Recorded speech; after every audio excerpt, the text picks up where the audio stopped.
Welcome to the latest episode of Leverage.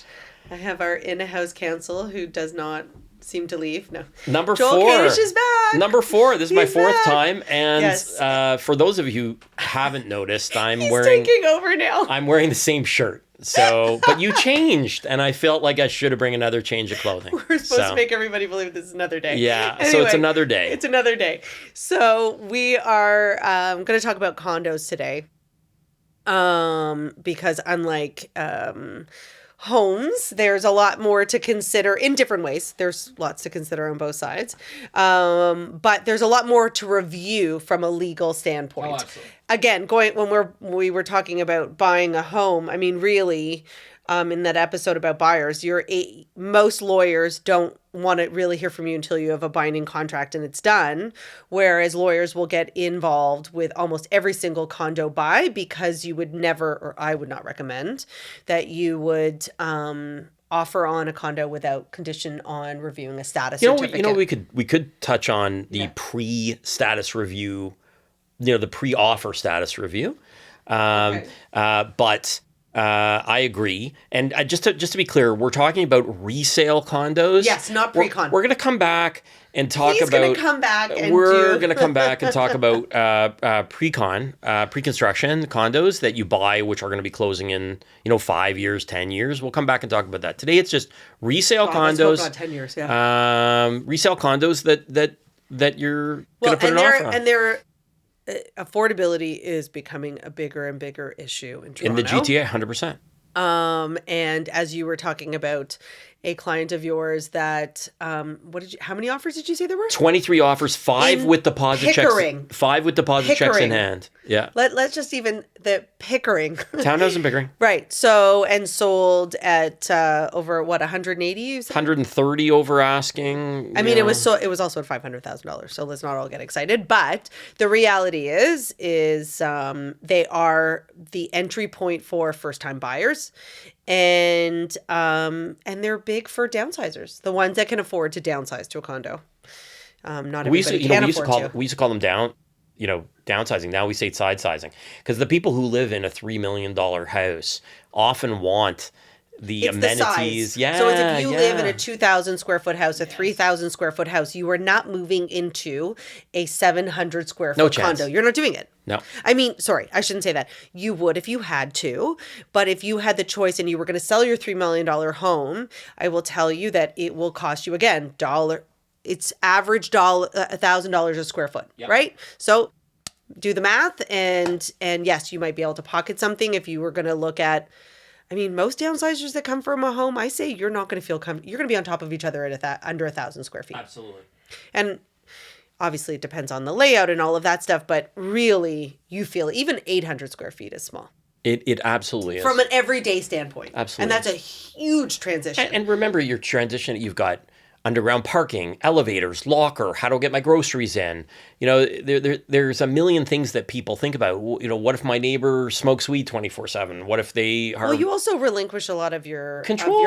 And we talked about this before. Absolutely. Control. Right? Control of I can't move in. I can't take the elevator at this time. I can't do this. I can't do that. And it is very hard. Anyway, so going to all of that, one of the biggest pieces, and I've had a lot of clients will say, oh, you know what? Have you looked at the status? I just had a client, they're downsizing, and they're looking at a property at 35 Davenport.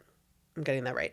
And they were like, I don't know, we've heard kind of mixed reviews about it. We went to see some condos in that building last year. There were signs all over the place saying there was flooding. And so they were like, can you do some digging? So we called up someone who had just sold or was selling and said, do you have a status certificate you mind sharing with us? Okay, no problem. So they sent it to us. Nothing in the status certificate about the flooding. Right. Still looking into what the flooding was about, which is already a red flag that no one's talking about it. What was the red flag in this building? So in a status certificate, so there are several things and we'll go through them, but one of the things a status certificate will tell you is how many units in that building are rented. Right. Oh, yeah. 46%. Right. Shit show. I was like, run for the hills. They're like, I don't understand why. And I'm like, well, if you think about it, listen, most renters are very lovely people. This is not shitting on renters, but there is a difference between when you own something, there's home ownership, pride of ownership, and then just a renter. And if you have people who are not looking after the building, they're not abiding by the rules, they're not whatever it is, you have half that building is rented. So I call it barf in the stairwell. I'll tell you why.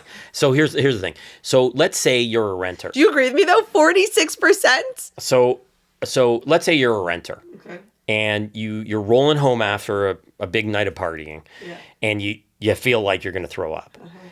If you own the place, you're going to make it into your unit and throw up in the toilet. Yeah. But if you're a tenant, God damn it, you throw up in the stairwell because you don't care. You're not cleaning it up. You might do it in the elevator. Who cares? Wall to wall. I had a client like The Exorcist, right? Like no. This woman, so a wonderful client of mine, bought a pre-con condo as an investment and rented it. I can't make this up. And this woman who rented it from her, professional, but had a dog, and she let her dog shit in the elevator. Yeah, 100%. Absolutely. Shit in the elevator. Yeah. Yep. And didn't clean it up and did not pick it up.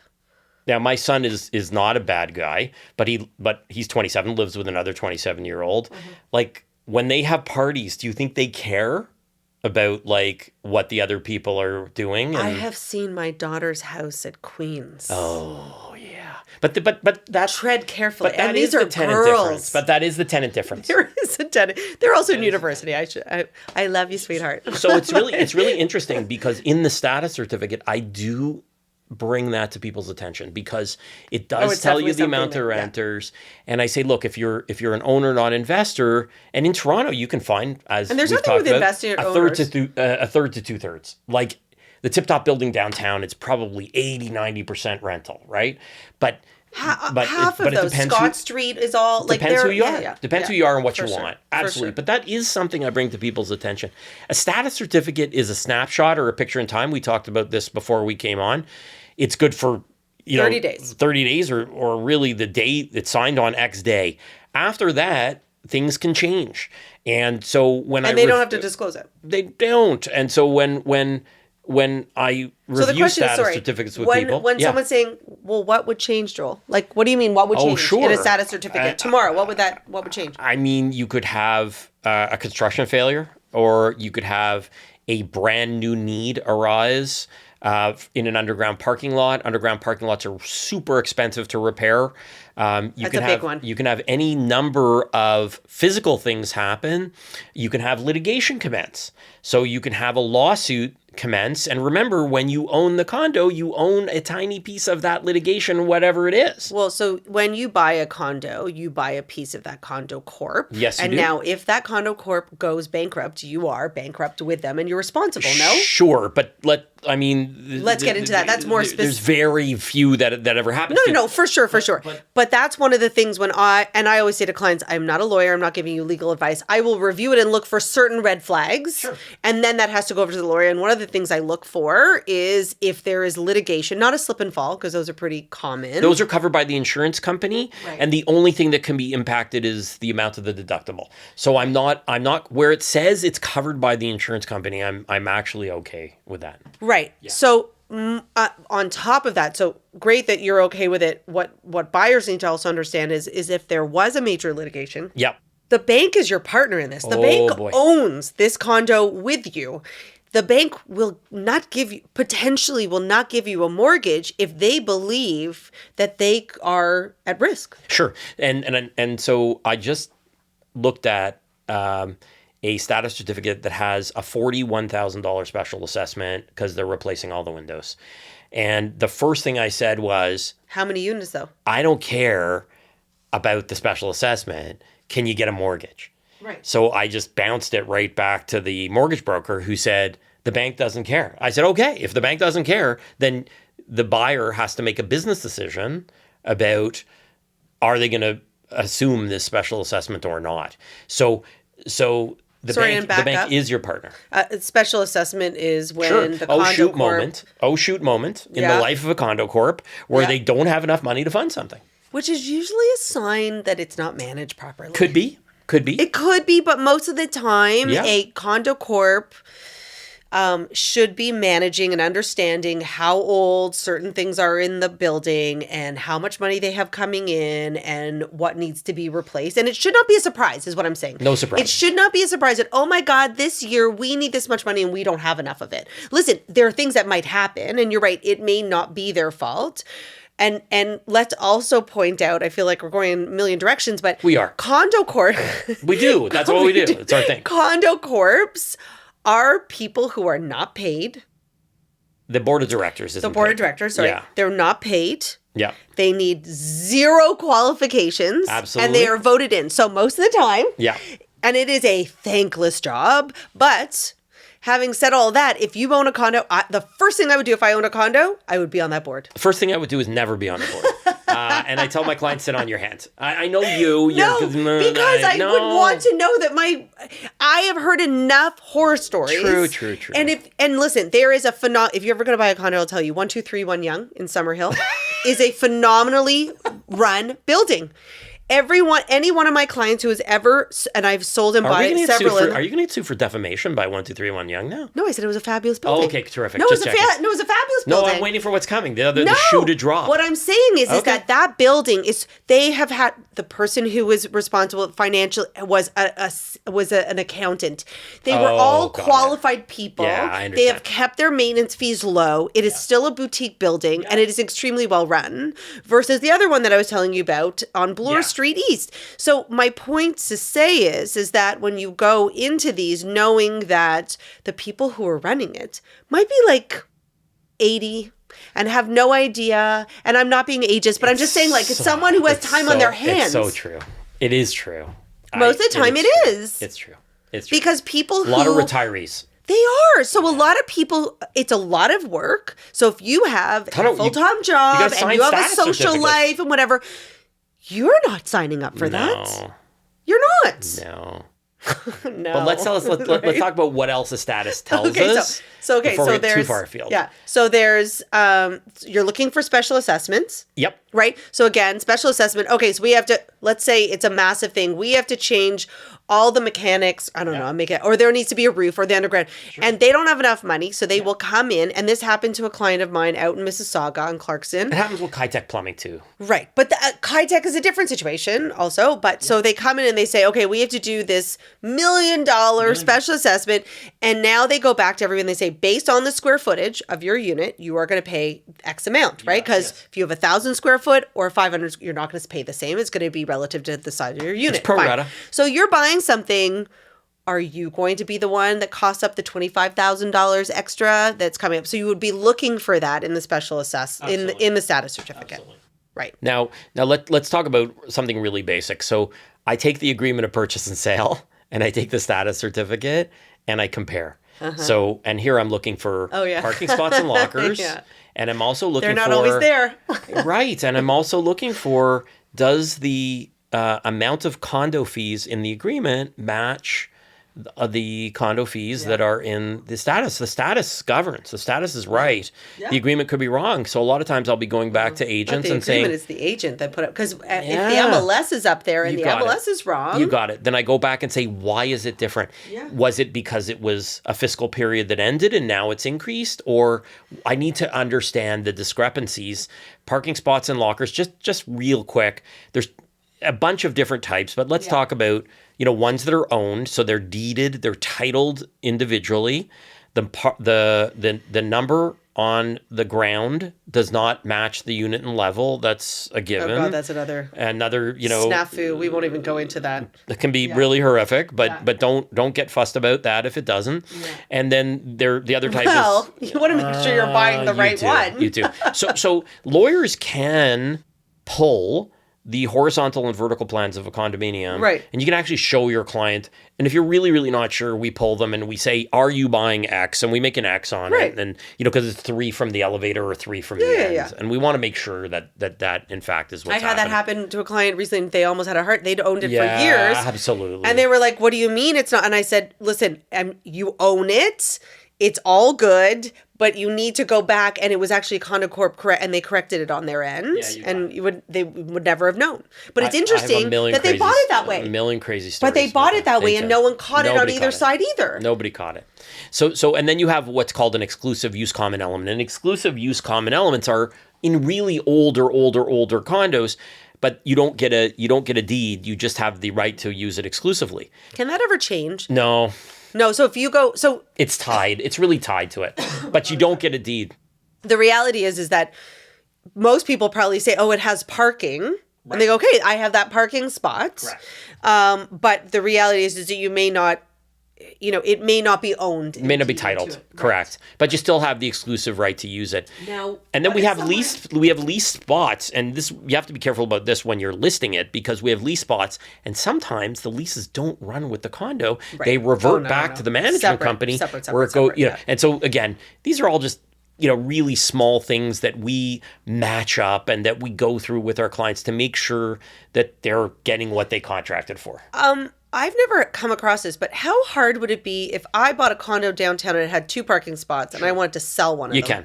You can, but you have to. If you have a mortgage on it, you have to get your bank's permission, and the bank may say, "That's nice, I'll take all the money."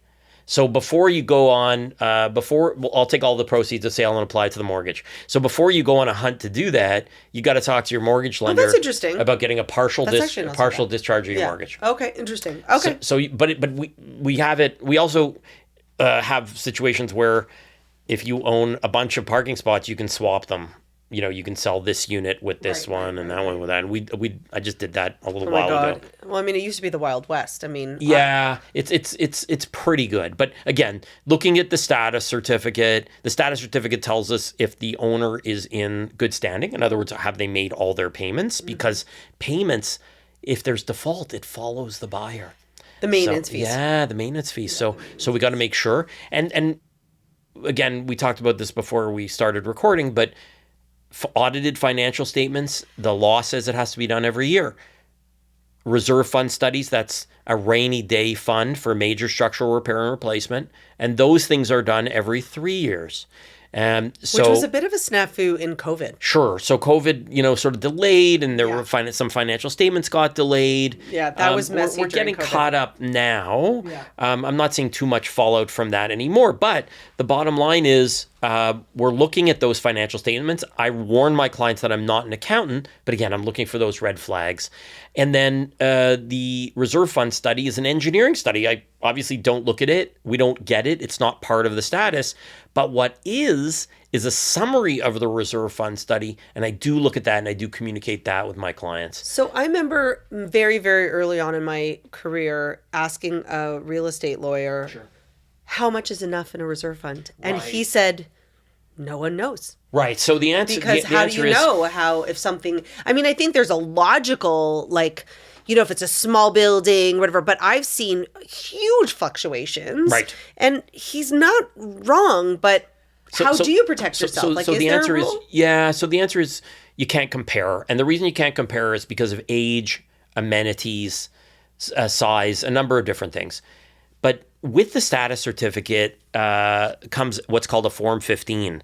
And the Form 15 is the summary of the reserve fund, and it actually comes with a cash flow table. Right. So what it says is this is where the reserve fund should be on X date. Okay. So if it's less, I might, give the property manager a holler and say, why is it less? Right. And if it's in and about the right amount, then I'll mention that to my clients as well. Sometimes I go back to the agent when I'm acting for buyer and say, take these questions to listing agent. I want them to go find out the answers and so we can discuss it further.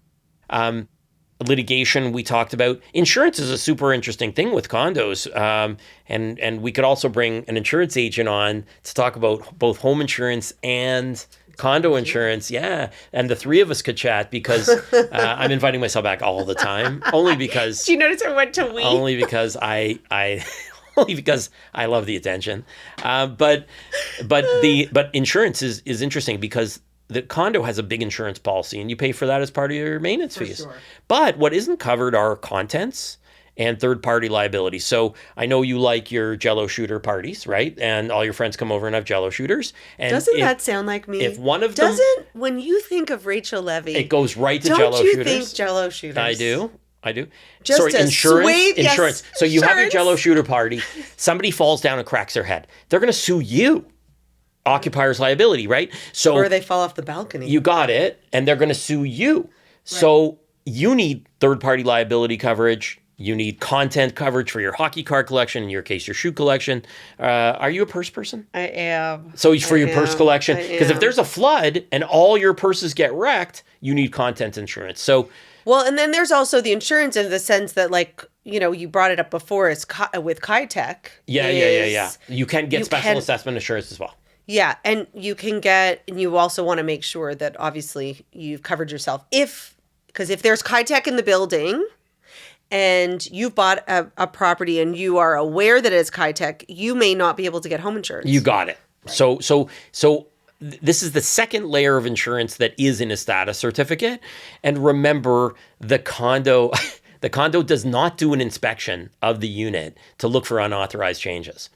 So I've had people in townhouses, not so much in the little boxes, but in townhouses, I had somebody put in an illegal bathroom, and the condo corp found out about the bathroom in the basement, and it's on the status certificate. It says they didn't get a building permit until they get a building permit. And I'm like, run. Yeah, I won't, we won't go into this too much, but you have to have approval from your condo board to do anything. Stuff. To do stuff. Like almost everything down to, like, other than painting your walls. You do. And my mom had Parkinson's, right? So she couldn't step over the bathtub, right? Yeah. So I wanted a walk-in shower. Yeah, for sure. I had to have plans drawn.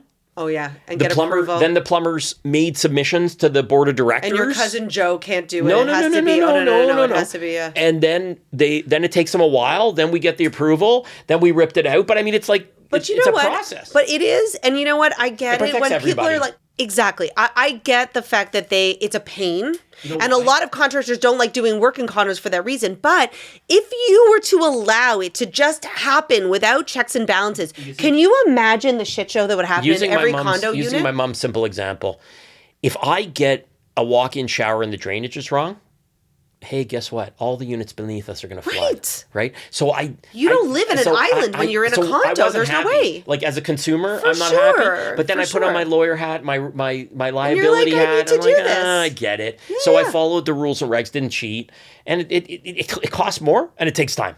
But if you want to change your flooring, you've got to get the flooring and the underpad approved. Right. If you want to change anything to do with plumbing, anytime you're in the walls. Right. But that'll also come up in a status certificate. Is if there was something illegal done in that unit, it will come up, and that can cause you a major problem. Major problem. But be reminded, again, the condos don't automatically do inspections. It's not like they are looking for more work to do because they don't do it. So on that note, Joel will be back to talk about pre-con. Pre-con. We're gonna do pre-con as the next one, and you can bring in your own insurance person. Oh, can I? And I have ideas. I have ideas, and we'll be back. I don't need to come.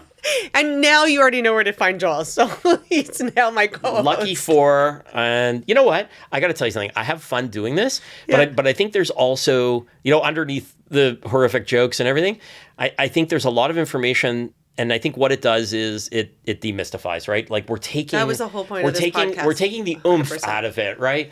You and I talk about this stuff. But a lot of this stuff is asked every single day of me, and I realize... How much do we talk? All the time. All the time. Right? And how much do we bounce stuff off one another? And how much do I bounce stuff off my colleagues? And the idea here is that we want to get out to you just a little bit more about the process. And the idea is so that you're comfortable in making this huge, huge investment. And I think you're Knowledge is power. I think you're doing a great job. Thank you. And thank you for being part of it. Because I think it's important stuff aside from my horrific jokes. So thanks again. We'll see you soon. Yeah? Soon, yeah. Okay. A different shirt. All right. Different shirt. We're out. Thank you.